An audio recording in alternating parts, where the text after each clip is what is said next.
Tone.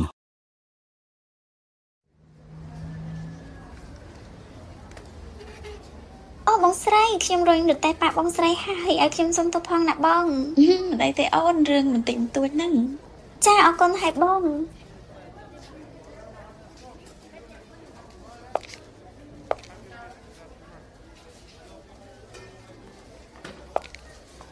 អូនស្រីនេះបងអូនកាលពីព្រឹកមិញធ្វើអត់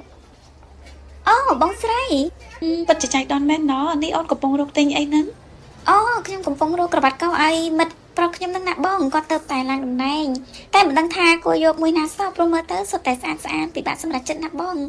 ចុះបងកំពុងរកមើលអីដែរហ្នឹង បងមករករបស់ខ្លះៗឲ្យស្វាមីបងដែរតាអូន អូបងមានសុំមិនហើយអញ្ចឹងច្បាស់ជាពូកែទិញសម្ភារៈមនុស្សប្រុសហើយបើមិនប្រកាន់ទេបងជួយរើក្រវ៉ាត់កោឲ្យខ្ញុំមួយមើលបង ទៅតែស្គាល់គ្នាសិនហ្នឹងទុកចិត្តបងដល់ម្លឹងផង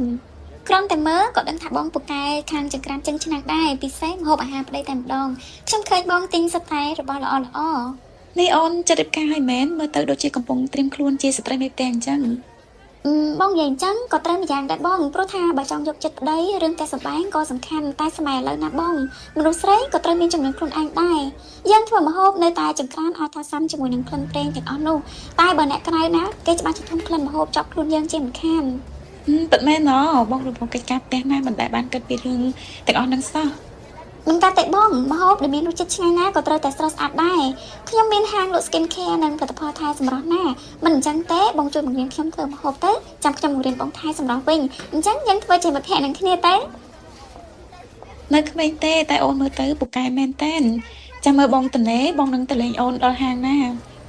និយាយអញ្ចឹងមិត្តប្រុសអូនគាត់រូបរាងយ៉ាងម៉េចដែរបងជួយរើកបាត់កោឲ្យអញ្ចឹងអូនយកមួយនេះទៅចឹង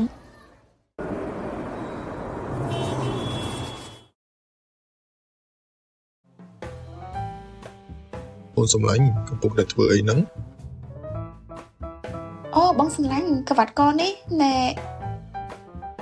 អូនេះជាកដោដែលបុគ្គលិកពីជូនមកជាអំណោយពួកបងបានជួយសម្រួលការងារគេហ្នឹងណា អ្នកណាអញ្ចេះដូចជាដឹងចិត្តបងដល់ហើយម៉ូតនេះសមនឹងបងណា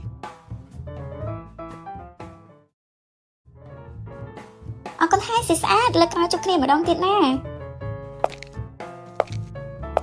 បងស្រីស្មានតែបងមិនមកទៀតតាមកនេះមកបងខ្ញុំបានរៀបចំផលិតផលឲ្យបងរួចហើយធានាថាបងប្រាស់ហើយបងប្រុសឡើងហ៊ានឲ្យធ្វើម្ហូបហើយ នេះបងស្រីបងទុកជាកាដូអរគុណដែលបងបានរើក្រវ៉ាត់កឲ្យខ្ញុំមិនសមមិញហ៎មិត្តប្រុសខ្ញុំក៏ពេញចិត្តណាស់បងខ្ញុំក៏បានដាក់ទឹកអប់ប្រេនថ្មីជូនបងមួយប្រអប់ដែរជាប្រេនដែលខ្ញុំនាំយកមកលក់ដាច់មុខណាបងមិនទាន់ចេញលក់ជាផ្លូវការទេបងចាំជួយរីខមមិនផងណាបង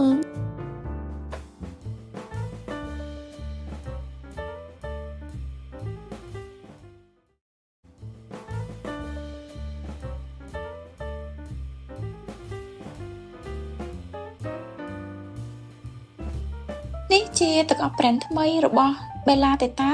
ក្រែងយើងថាមិនទាន់ដាក់លក់មែនទេមិនក៏ប្តីខ្ញុំមានប្រាអញ្ចឹងចម្លែកណាស់ពួកគេស្គាល់គ្នាខ្ញុំក៏ច្រើនពេកទៅដឹង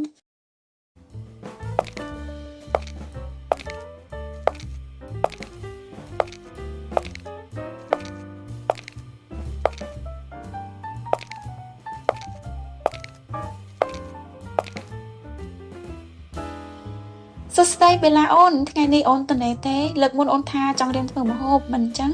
យើងទៅផ្សារជាមួយគ្នាតែម្ដងទៅ ដល់រីផងណាបងណាខ្ញុំភ្លេចគិតថាថ្ងៃនេះជាថ្ងៃខួបស្គាល់គ្នាជាមួយនឹងមិត្តប្រុសថ្ងៃស្អែកចាណាបងថ្ងៃស្អែកខ្ញុំប៉ាកាហ្វេបងជាការសុំទោសណាបង អូខេអូនមិនរំខានទេអញ្ចឹងមើលទៅផ្អែមល្ហែមដល់ហើយ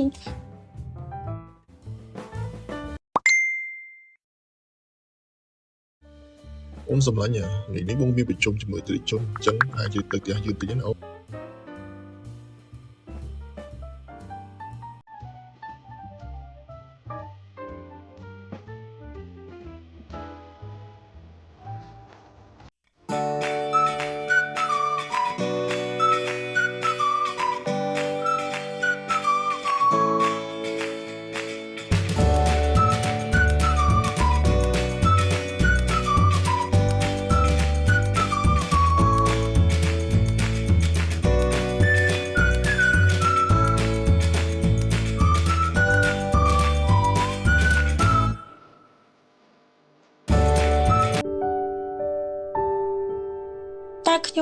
ួរតែសួរនាងទេលើកនេះវាលើកពីច្បាស់ហើយតែនាងបានដឹងអត់ណោះ បងស្រីបងកំពុងគិតអីហ្នឹង អូបងផ្លឹកផ្លែតអត់អីទេអូនហើយម្សិលមិញអូន សុំទោសផងណាបងមិនសមមិញណាត់ជាមួយនឹងបងហើយស្រាប់តែត្រូវរកចោលភ្លាមក្នុងហាងរវល់តតែមិត្តប្រុសមកទើបដឹងថាថ្ងៃនេះជាថ្ងៃសំខាន់របស់ពួកយើងគាត់ជាមនុស្សល្អផ្អែមល្ហែមណាបងយកចិត្តទុកដាក់ជាមួយនឹងខ្ញុំមែនតើទោះជារបួសយ៉ាងណាក៏ដោយក៏គាត់មានពេលសម្រាប់ខ្ញុំដែរ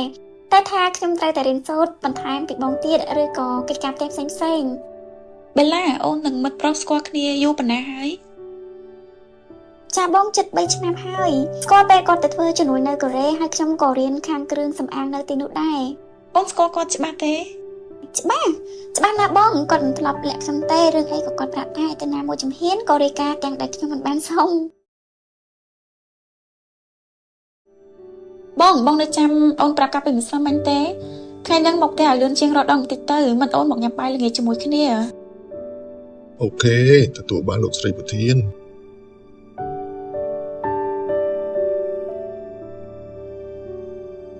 មិននឹកស្មានថាអូនពូកែយ៉ាងនេះរៀនតែបន្តិចក៏អាចធ្វើបាន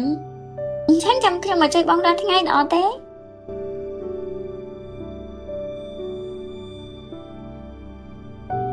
បងមកដល់ហើយតើមកញ៉ាំបាយជាមួយគ្នាតែម្ដងទេ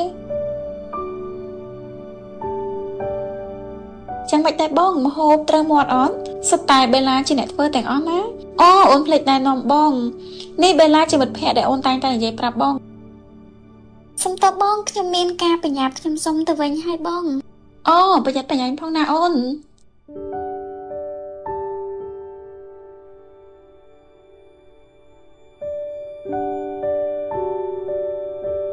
បងយ៉ាងម៉េចហ្នឹងមិនស្រួលខ្លួនមែនឬបងចង់មានអីប្រាប់អូនអត់ អូបងមិនសូវឃ្លានទេបងប្អូនណាបងភ្លេចរបាយការណ៍សំខាន់មួយនៅការិយាល័យពួកអីបញ្ញាពេកឥឡូវបងទៅយកហើយណាពួកអីទៅយកទៅជួបអតិថិជនថ្ងៃស្អែកបង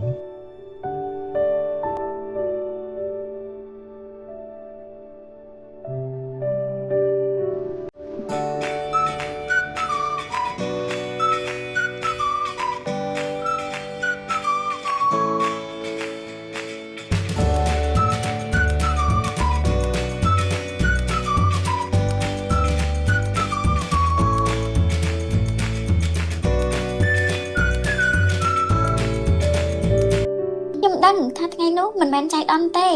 ខ្ញុំដឹងទៀតថាបងបានដឹងមុនបងមានចេតនាត្រូវអត់ ឯងឆ្លាតបងក៏ដឹងថាឯងយល់ខ្ញុំមិនចង់និយាយច្រើនទេហើយឥឡូវឯងគិតយ៉ាងម៉េច ខ្ញុំគិតថាបងគួរតែយល់តាំងពីយប់មិញម្ល៉េះបើខ្ញុំគិតថាដកខ្លួនចេញប្តីបងគួរតែទៅផ្ទះវិញភ្លាមតាំងពីយប់ម្ល៉េះមិនមែនចិត្តភ្លើងហើយតើគាត់ទៅវិញនោះទេហើយបងមិនចង់ដឹងទេថាប្តីបងគេនិយាយអីខ្លះជាមួយខ្ញុំ ខ្ញុំគួរតែចង់ដឹងឬក៏ឯងចាំបាច់ត្រូវប្រាប់ខ្ញុំ លែងលះគាត់នឹងលែងលះបងចាំទុកទៅ ឯងជឿជាក់គេដល់ម្លឹងផងឯងជាស្រីស្អាតឆ្លាតពូកែមិននឹកស្មានថាឯងក៏គួរឲ្យអាណិតយ៉ាងហ្នឹងឯងចាំទទួលបរិសម្នាក់ដែលលែងលះប្រពន្ធគេមកយកឯងមែនឯងចាំទទួលគេឯងស្គាល់គេច្បាស់ប៉ុណ្ណាទុកចិត្តគេដល់ម្លឹង ខែក្រោយខ្ញុំនឹងរៀបការខ្ញុំក៏ចង់ដឹងដែរថាបងនឹងធ្វើយ៉ាងម៉េចបន្តទៀត ចាំមើលទៅអញ្ចឹង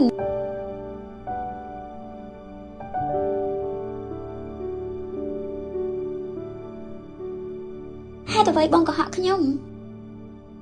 តាមពិតទៅបងមានមូលហេតុរបស់បងមនុស្សដែលបងស្រឡាញ់ពិតប្រាកដគឺជាអូនតែម្នាក់គត់ អញ្ចឹងបងឆាប់ឡើងផ្ទះជាមួយប្រពន្ធបងទៅកុំឲ្យខ្ញុំចងចាំយូរពេក បានបងនឹងលែងលះគេនៅពេលដែលបងយកតំណែងជាប្រធានក្រុមហ៊ុនបានជាមុនសិន នេះបងរៀបការប្រតិចង់បានក្រុមហ៊ុនរបស់គេមែន ពិតណាស់រូបបងកំពុងយូរណាស់មកហើយដើម្បីអនាគតរបស់យើង អញ្ចឹងបងធ្វើឲ្យឆាប់ទៅព្រោះខ្ញុំចង់ដឹងណាថាតើមកប្រពន្ធបងយ៉ាងម៉េចទៅនៅពេលដែលបាត់បង់អ្វីគ្រប់យ៉ាងនោះ បេឡាបានជួបជាមួយនឹងនារីតាមពិតទៅពួកគេបានសហការគ្នាដើម្បីបកស្បែកមុខដ៏អាក្រក់របស់និមិត្តនេះបងសារសំឡេងនេះអាចឲ្យបងឈ្នះក្តីបានហើយក៏អាចឲ្យគេមានទោសបានដែរស្រេចតែបងចុះប៉ុន្តែខ្ញុំក៏បានធូរចិត្តខ្លះដែរទោះវាមិនអាចលុបលាងកំហុសទាំងស្រុងបានក៏ដោយបងអរគុណឯងណាដែលបានយល់កុំរំមានមនុស្សស្រីបែបនេះណាតាមពិតទៅបងជាមនុស្សស្រីហើយអ្វីចាំបាច់ឆ្លុះគ្នាដណ្ដើមមនុស្សប្រុសទាំងដែលយើងអាចរស់នៅបានដោយមានក្តីសុខដោយខ្លួនឯងហ្នឹង គុណដែលឯងបានជួយបងណាបេឡាខ្ញុំបាននិយាយជាមួយបងតាំងពីជប់គ្នានឹងបងម្លេះថាពួកយើងគឺជាមិត្តភក្តិ